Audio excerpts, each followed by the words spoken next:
চলো বইটা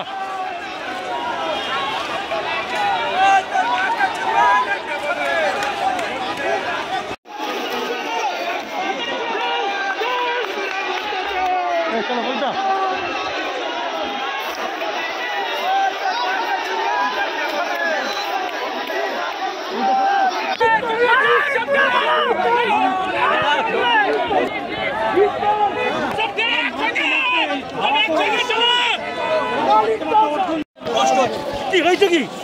ওখান থেকে টিয়ার গ্যাসগুলো ওই ব্রিজের উপর থেকে মারছে। আমরা নিরস্ত্র, আমি মেডিকেল কলেজের ছাত্র।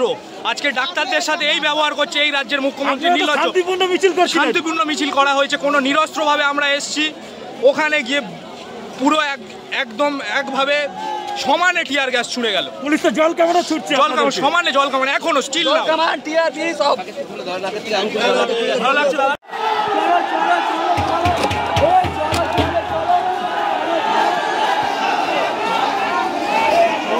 মিছিল করছিলেন, তার মধ্যে টিয়ার গ্যাস আপনি তো দেখলেন, আহত 20 জনের উপর। সারা ভারতবর্ষ দেখেছে যে শান্তিপূর্বক আমাদের ছাত্র সমাজের মিছিল চলছিল।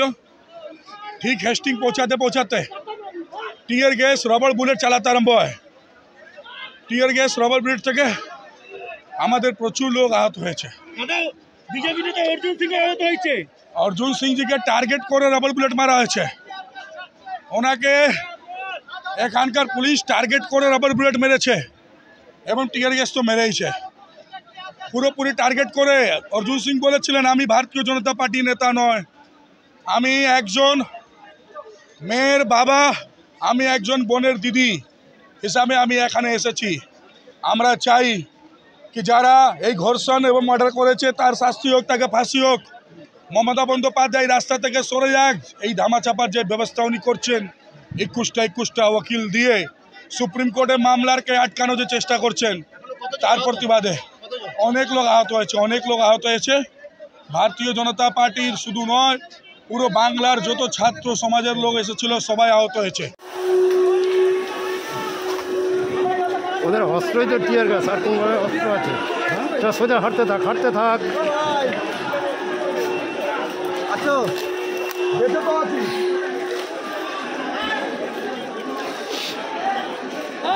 পাথরে মারো না।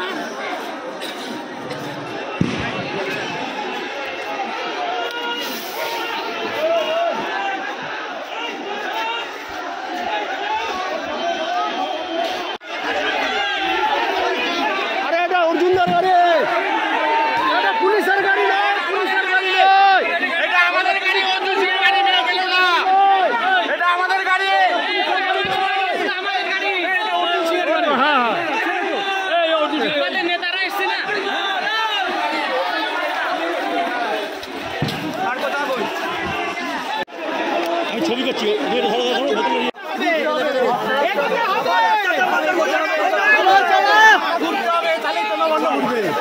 একসাথে যেতে হবে, মমতা পুলিশ হায় হায়, মমতা পুলিশ হায় হায়, মমতা পুলিশ হায় হায়,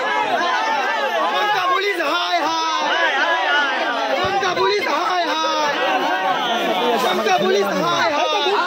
গুলি চালানোর জন্য চালাচ্ছে না তো, বুক পেতে রেখেছে গুলি চালানোর জন্য। মমতা ব্যানার্জিকে বাংলা